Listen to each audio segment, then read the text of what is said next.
आदरणीय विचारवंत आपण सर्वजण 11 वाजताचा कार्यक्रम 1 वाजेपर्यंत सुरू झालेला आहे. 2 तास कार्यक्रमाला उशीर झालेला आहे. अशा अवस्थेमध्ये आपल्या सर्वांचं या ठिकाणी पुन्हा एकदा हार्दिक स्वागत करतो. आणि सूत्रसंचालकाने अत्यंत महत्त्वाची कडक सूचना केलेली आहे. त्याचं तंतोतंत पालन मी करू शकत नाही, कारण नियोजित आपल्याला 20 मिनिटाचा वेळ मला दिलेला आहे. मी 20 मिनिटापर्यंत बोलतो. अत्यंत महत्त्वाचं अशा प्रकारचं साहित्य संमेलन महाराष्ट्र कर्नाटक सीमेवर असलेले मेकर नगरीमध्ये या ठिकाणी संपन्न होतं. याचा मला एक साहित्यिक म्हणून मनस्वी आनंद होतो आहे. सध्या ओल्या दुष्काळाचे दिवस आहेत. माझा शेतकरी राजा राशीसाठी गेलेला आहे, त्यामुळे संख्या कमी आहे. त्याबद्दल आम्ही दिलगिरी व्यक्त करतो. ज्यांचं जगणं साहित्य आहे तो शेतकरी, त्या शेतकऱ्याला समोर ठेवून 2-3 महत्त्वाच्या गोष्टी या ठिकाणी मांडतो आणि 20 मिनिटांमध्ये या ठिकाणी मी माझं आवडतं भाषण घेतो. कारण खूप दुरून आलेली मोठी मोठी मंडळी पाठीमागे आहे, त्यांचा मान सन्मान केला पाहिजे. म्हणून अधिक वेळ घेता सरळ विषयाला सुरुवात करतो. ठीक आहे. सरळ विषयाला सुरुवात करत असताना अखिल भारतीय परिवर्तन मराठी साहित्य परिषद कर्नाटक बहुभाषा कवी संमेलन आणि विविध गुणदर्शन अशा पद्धतीने हा कार्यक्रम आहे. मी 2 शब्दावर बोलतो. पहिला शब्द आहे परिवर्तन, दुसरा शब्द आहे मराठी भाषा. या 2 शब्दाला समोरून या ठिकाणी मी बोलतो. नेमकं कोणतं आणि कसलं परिवर्तन आपल्याला अपेक्षित आहे? या देशाला हजारो वर्षाचा सांस्कृतिक इतिहास आहे.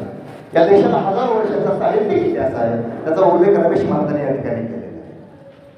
बंधू भगिनींनो, माय माऊलींनो, आपण सगळे शेतकरी माणसं.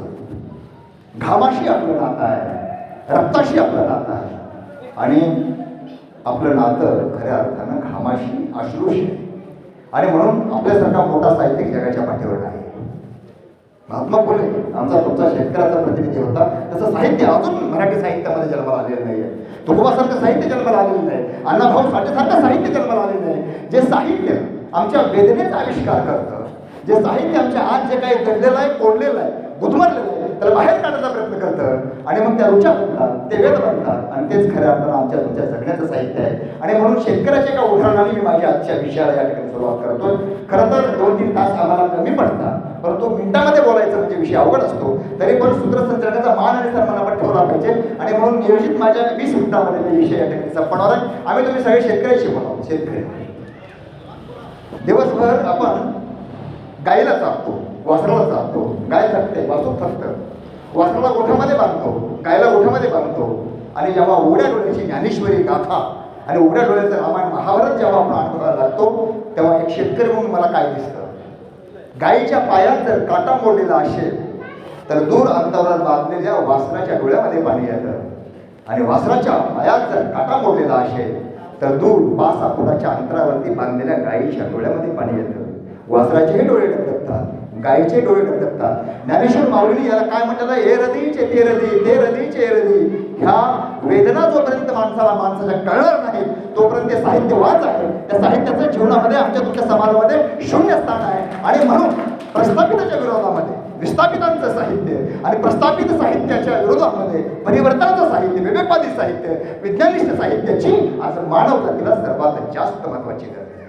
आणि म्हणून माझा पहिला शब्द आहे, एक माणूस म्हणून रोजचं जीवन जगत असताना जे जे दुःखाचे अनुभव मी घेतो, ते अनुभव मी शब्दबद्ध करतो, भावना होतो, जीव होतो आणि मांडणीला सुरुवात करतो. भाषेचा माध्यम शोधतो आणि मी जेव्हा मांडायला सुरुवात करतो तेव्हा साहित्याचा जन्म होत असतो. आणि म्हणून माझी वेदना मला कळाली, परंतु नुसती मला माझी वेदना कोण उपयोगाच नाही आहे. माझ्या अवतीभोवती राहणारा जो समाज आहे, माझ्या अवतीभोवती राहणारा जो माणूस आहे, माझ्या अवतीभोवती राहणारे जे 18 जातीतले माणसं आहेत, जे बहुजन माणसं आहेत, ज्यांचं दुःखही माझ्यासारखं असेल आणि माझं दुःखही त्याच्यासारखं आहे. आणि म्हणून नुसती वेदना कोण उपयोगाचं नाही. आजपर्यंत हजारो वर्षाच्या भारत देशाच्या इतिहासामधला साहित्याचा इतिहास जेव्हा आपण काढून बघतो तेव्हा ज्याला वेदना कळली नाही, ज्याला वेदना जाणवली नाही, त्यांनी मात्र वेद लिहिल्याचा इतिहास या देशामध्ये उपलब्ध आहे. परंतु आयुष्यभर पिढ्यानपिढ्या हजारो वर्षापासून दरिद्री नारायण, क्षुद्राती शूद्र आणि समाजाच्या बाहेर फेकून दिलेला जो बहुजन समाज आहे, 18 पगड अवधूतर आणि बलुतेदार आहेत, यांचं कुठलंही कसलंही साहित्य 5000 वर्षाच्या पूर्वी कुठल्याही साहित्यामध्ये आलेलं नव्हतं. आणि म्हणून आम्ही वेदना भोगल्या, त्या वेदना मांडण्याचा हक्क अधिकार आम्हाला संस्कृतीने दिला पाहिजे, आम्हाला धर्माने दिला पाहिजे, आम्हाला साहित्याने दिला पाहिजे. हा आक्रोश तुकोबाचा होता, हाच आपण अण्णाभाऊ साठेचा होता, डॉक्टर बाबासाहेब आंबेडकरचा होता. आणि म्हणून माय मावळून मला माझी वेदना कळाली. तुमची वेदना ज्या दिवशी मला कळेल तेव्हा माझ्या वेदनेचं रूपांतरण सहवेदनेमध्ये होतं. ही सहवेदना कळणं अत्यंत गरजेचं आहे. त्यासाठी मधला माणूस जिवंत असावा लागतो, ती संवेदना जिवंत असावी लागते. आणि म्हणून वेदना, संवेदना आणि सहवेदनेतूनच खरं जगामधलं साहित्य जन्माला येतं. ते साता समृद्धच्या पलीकडे जातं. अण्णाभाऊ साठे यांचं साहित्य साता समृद्धच्या पलीकडे गेलं, वाचलं गेलं, लिहिलं गेलं, त्यावर बोललं गेलं आणि त्यांचा जिवंतपणे पुतळा रशियामध्ये उभा करण्यात आला. एवढा मोठा साहित्यिक आपण विसरून गेलो. हे खऱ्या अर्थानं बहुजनांचं, समाजाला फेकून दिलेल्या माणसाचं साहित्य, हे खऱ्या अर्थानं साहित्य ही एक भूमिका आपल्या सर्वांच्या समोर मांडतो. आणि साहित्याच्या माध्यमातून अलीकडे देवाधर्माच्या नावावरती जे प्रचंड शोषण होत आहे आणि त्याला साथ देणारे जे काही चुकीचे धर्मग्रंथ आहेत, ज्याच्यामध्ये माणूस कुठे दिसत नाही, शोषण दिसतं, कर्मकांड दिसतं, पाखंड दिसतं, धर्मांधता दिसते आणि अंधश्रद्धा दिसते आणि अत्याचार दिसतो, त्या व्यवस्थेच्या विरोधामध्ये खऱ्या अर्थानं जे साहित्य जन्माला आलं आहे, आपला महात्मा बसवेश्वरांचं वचन साहित्य त्या संदर्भामध्ये प्रचंड मौलिक आहे. जागतिक स्तरावरचं, वैश्विक स्तरावरचं अशा प्रकारचं वचन साहित्य आहे. हे खऱ्या अर्थानं मानव जातीच्या कल्याणाचं साहित्य आहे. आणि म्हणून साहित्यातून माझं मन प्रगल्भ झालं पाहिजे, मी एक चांगला आदर्श माणूस बनला पाहिजे, माझा सशक्त माणूस, माझ्यातला समृद्ध माणूस बाहेर पडला पाहिजे. या दृष्टिकोनातून जे साहित्य माणसाच्या मनाला समृद्ध करतं ते खरं साहित्य आहे. आणि नुसतं मन समृद्ध उपयोगाचं नाही, खऱ्या अर्थानं माझं मस्तकही तेवढं समृद्ध झालं पाहिजे. दोन संदर्भ देतो. डॉक्टर बाबासाहेब आंबेडकर नेहमी म्हणायचे, तुमच्याकडे 2 रुपये असतील तर 1 रुपयाची भाकर घ्या, भाकर तुमच्या पोटाची भूक भागवेल. आणि दुसऱ्या 1 रुपयाचं पुस्तक घ्या, पुस्तक तुमच्या मस्तकाची भूक भागवेल. याच्या पुढे जाऊन कन्फ्युशियस नावाचा चीनी साहित्यिक तत्ववेत्ता असं म्हणतो की तुम्ही 1 रुपयाचं फूल सुद्धा घेतलं पाहिजे. फूल जीवन कसं जगावं हे शिकवतं. प्रसन्न राहिले पाहिजे, आनंदी राहिले पाहिजे, शांततेचा प्रसार केला पाहिजे.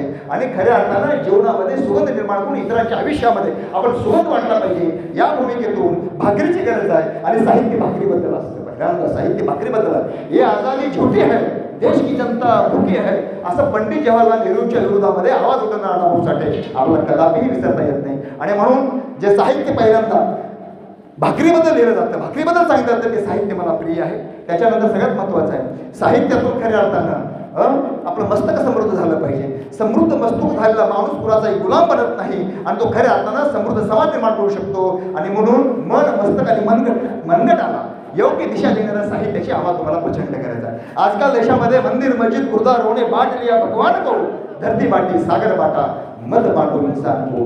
गट, तट, पक्ष, वर्ग, जात, भाषा, प्रांत, खाण पेन या वेगवेगळ्या मतभेदाच्या नावावरती देशामध्ये वेगवेगळं चुकीचं राजकारण करून समाज व्यवस्था सडवण्याचं महापाप या देशामध्ये काही गुंड लोक करत आहेत. आणि म्हणून या गुंडांच्या, या प्रस्थापित विरोधामध्ये बंड करणारी विद्रोही क्रांतिकारी साहित्य कुठेतरी आमच्या तुमच्यातून जन्माला येणं अत्यंत गरजेचं आहे. मला अत्यंत आनंद वाटतो की या मेहकर नगरीला एक प्रचंड मोठा इतिहास आहे, तो माहिती नाही, कारण वाचणारी पिढी तयार झाली. या परिसरामधून दत्तात्रय तुंबवड सर छत्रपती शिवाजी महाराज भागानगर हैदराबादला गेले, हा इथला इतिहास आहे.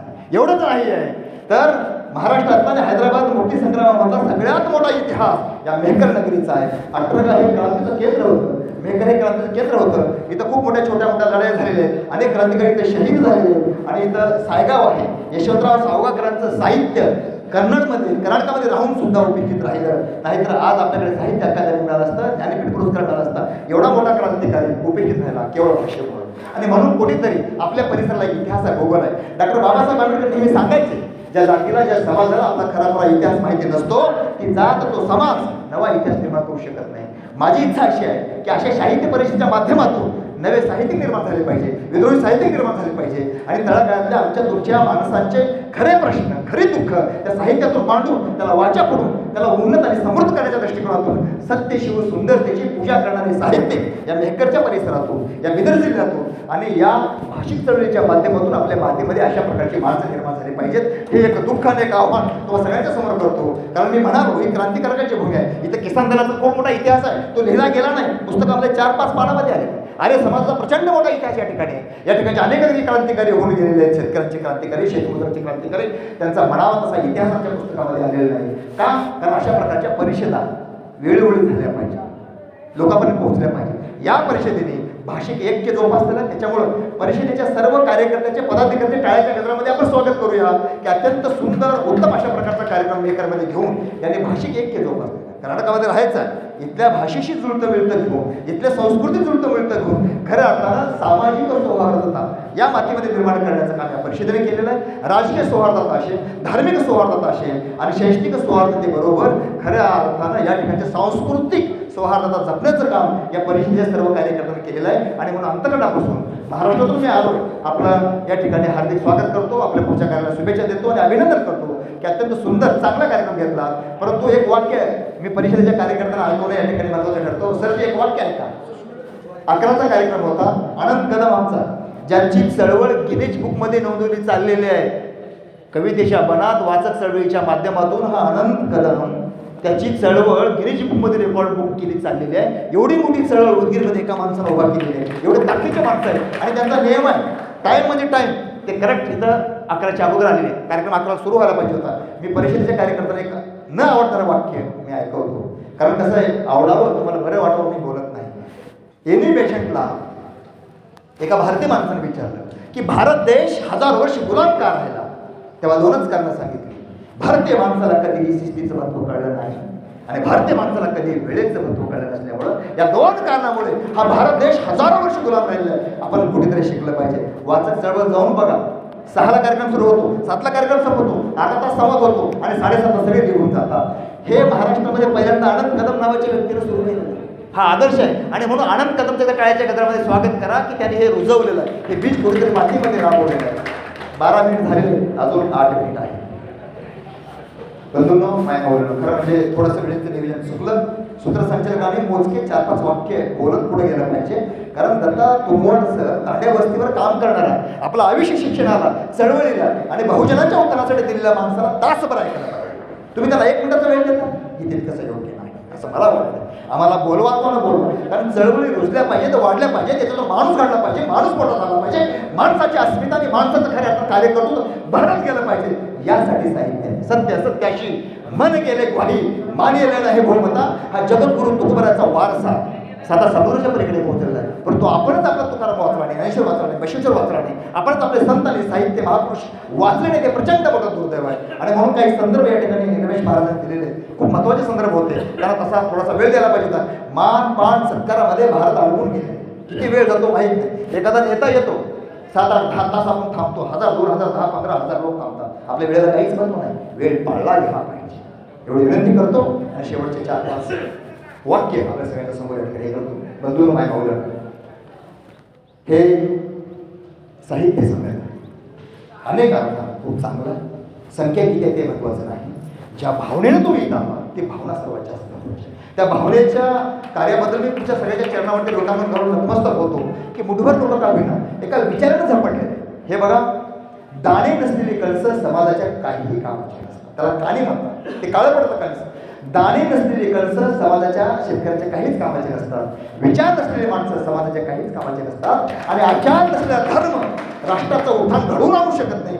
या देशाचं सगळ्यात मोठं पाप आणि वाटोळ जर कोणी केलं असेल तर धर्मांध धर्मगुरूंनी या देशाचं प्रचंड मोठं वाटोळ केलेलं आहे. दैववाद, अंधश्रद्धा, पाखंड, कर्मकांड याच्यामध्ये आमचा तुकाराम कुठे गेला माहीत नाही, ज्ञानेश्वर कुठे गेला माहीत नाही. पाखंडी लोकांच्या पाठीमागं तुम्हाला सांगू का माय बाळूनो, खरं साहित्याचं स्वागत करायला आमच्याकडे वेळ नाही हो. परंतु दुर्दैव असं आहे की या देशातला प्रवीण मिश्रा नावाचा एक कर्मकांडी पाखंडी आपण जाहीरपणे निषेध करत असतो. कोणाच्या बापाला भीत नाही, कारण आमच्याकडे पुरावे. तो काय सांगतो, अभ्यास न झालेल्या मुलाला, विषयाचा अभ्यास न केलेल्या मुलाला परीक्षेला जाताना सांगतो की बा 3 पानाला मध लावा, महादेवच्या पिंडीवर ठेवा, प्रार्थना करा, तुम्ही पास व्हा. आणि आम्ही कधीही संशोधन करत नाही, विवेकानं विचार करत नाही. प्रदीप मिश्रा एक कार्यक्रम करायला 1 कोटी रुपये घेतो. तो सांगतो की मध आणि 3 पानं ठेवले बेलाचे की तुम्ही पास होता. हे किती मोठं दुर्दैव आहे. प्रदीप मिश्राचा मुलगा 8वी नापास आहे. याचा कोणीच विरोध करत नाही. आपण जाहीर निषेध केला, आपण जाहीर विरोध केला औरंगाबादमध्ये सगळ्या माय मावल्या सगळ्या धार्मिक लोकांना घेऊन. आणि मग कोणतं साहित्य पाहिजे, कुठल्या दिशेने तुम्ही जाताय, तुमची अभिरुची काय, तुमची दिशा काय. आणि कुठेतरी तुम्ही खऱ्या अर्थानं सत्याच्या मार्गावर गेलं पाहिजे. सत्य शोधकी चळवळीमध्ये काम करणारी माणसं आहेत. राजश्री शाहू महाराजासारख्या महापुरुषाने सत्यशोधीचं काम पुढे घेऊन गेलेलं आहे. चळवळी माहीत नाहीत आम्हाला, कुठलं स्थितींतर काय आहेत, अवतीभोवती काय घडतं काय माहीत नाही. डोळे झाकून चालणारी माणसं आम्हाला नको आहे. मी नेहमी माझ्या प्रवचनामध्ये विचारत असतो, सांगत असतो, गाय दूध देते का? हो. शेळी दूध देते का? हो. बैल दूध देते का? हो. सगळी माणसं जेव्हा मुंड्या हलवतात, हो बैल पण दूध देतो, तेव्हा या समाज व्यवस्थेचं येणारं चित्र काय असणार आहे? प्रचंड दुर्दैव आहे. आणि म्हणून माय मावळ्यानो, सज्जनानं सक्रिय झालं पाहिजे. आणि दुर्जन सक्रिय जेव्हा होतात तेव्हा समाजामध्ये हजारो प्रश्न निर्माण होतात. आणि म्हणून या अंधकारावर मात करण्यासाठी एकच उपाय आहे. शेवट करतो 2 मिनिटांमध्ये. कुरुक्षेत्राच्या भूमीवरती द्रौपदी रडत होती. कृष्णाने विचारलं, द्रौपदी का रडतेस?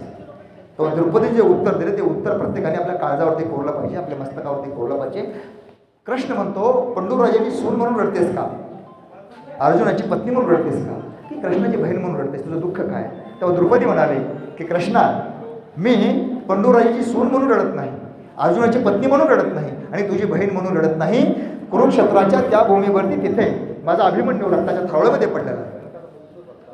तो आक्रंदन करतोय, तो आक्रोश करतोय, मला वाचवा, मला वाचवा. आणि त्याला वाचवण्यासाठी कोणीही पुढे येत नाही. रती महाराज सगळे दूर थांबलेले आहेत, सगळे बघ्याची भूमिका घेत आहेत, आणि त्याला वाचवण्यासाठी कोणीच समोर येत नाही. आणि म्हणून हे अश्रू सुनेचे नाही, बहिणीचे नाही, हे अश्रू कुणाच्या पत्नीचे नाहीत, तर हे अश्रू एका आईचे आहे. साहित्यिक आई असतो, आणि तो आईच्या नजरेतून जगाकडे पाहत असतो, स्पंदने टिपत असतो, आणि आपले दुःख मांडत असतो, आणि जगाला सावध करत असतो. बाबांनो, जागे व्हा, जागे व्हा, येणारा काळ महाभयानक आहे, आणि तुम्हाला याच्यातून सावरायचं आहे, पुढं जायचं आहे, मोठं व्हायचं आहे. समर शेष है नहीं पाप का भागी केवल व्याध, जो तटस्थ है समय लिखेगा उसका भी अपराध. एखादा माणूस बलात्कार करतो, आम्ही बघ्याची भूमिका घेतो, आणि रामायण महाभारत वाचणारी माणसं आम्हीच, अनेक साहित्य वाचणारी माणसं आम्हीच, लिहिणारी माणसं आम्हीच, आदर्शाचा परिपाठ सांगणारी माणसं आम्हीच. बलात्कार होत असताना फक्त बलात्कार करणाराच गुन्हेगार नसतो, तर बघ्याची भूमिका घेणाराही तेवढाच गुन्हेगार असतो, असं डॉक्टर बाबासाहेब आंबेडकरांनी घटनेमध्ये लिहिलेलं आहे. आणि म्हणून बघ्याची भूमिका घेणारी माणसं, त्या टोळ्या या देशातून संपल्या पाहिजेत, आणि खऱ्या अर्थानं प्रतिकार करणारी माणसं साहित्यातून निर्माण झाली पाहिजे. धन्यवाद. धन्यवाद.